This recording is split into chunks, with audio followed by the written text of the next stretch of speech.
Veja, a extrema-direita compreendeu alguma coisa. Ela entendeu que existe um desejo anti-institucional extremamente forte, certo? Em setores hegemônicos da população.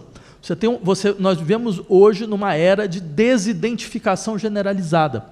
A identificação das pessoas com signos do poder instituído é extremamente baixa. Num país como o Brasil, pensem o que foi 2013.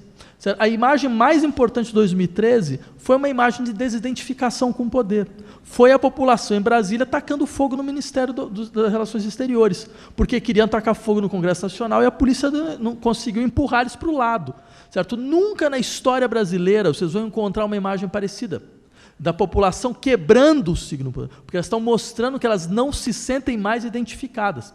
Então, esse desejo anti-institucional encontrou, por exemplo, no caso brasileiro, certo, como sua única veiculação possível a extrema-direita, porque a esquerda foi completamente incapaz de compreender, afinal de contas, que era uma hora de ir para os extremos, certo? O que a direita compreendeu. Certo? E eu insistiria mais, em todos os lugares onde a esquerda foi para o extremo, ela conseguiu compensar o processo. Vejam no lugar mais improvável do mundo, mais inacreditável do mundo que um fenômeno como esse ocorra. Por exemplo, vejam na Inglaterra.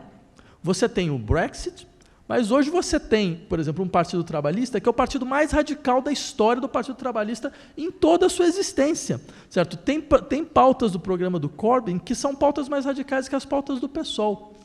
Isso eu fiz porque eu peguei e mostrei e falei, olha que vergonha, entendeu? Olha que vergonha, presta atenção. Quer dizer, a gente conseguiu criar no Brasil a única esquerda radical moderada. Né? Então é uma coisa a se pensar como a gente chegou nesse tipo de situação. Certo? Então, simplesmente para dizer, onde houve uma disputa pelo desejo anti-institucional, veja no caso dos Estados Unidos. Se houvesse eleição dos Estados Unidos hoje, Trump perderia para um candidato que se diz, isso nos Estados Unidos, ele se autodenomina socialista. Ele ganharia a eleição. Isso era impensável há 5, 10 anos atrás, é completamente impensável. Isso demonstra o quê? Não é que a extrema-direita fortaleceu, é que a política foi para os extremos. Onde se entendeu isso, houve um balanceamento do processo. E a luta se dá dessa maneira. Onde não se entendeu, então você tem um monopólio do extremo. E isso aconteceu no Brasil.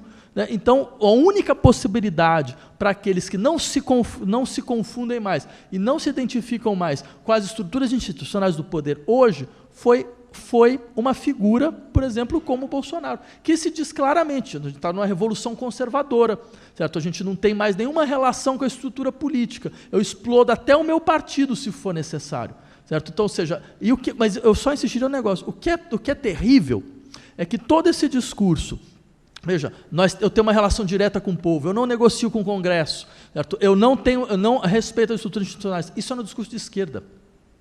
Certo? Então, a primeira questão a se perguntar é como houve essa transformação.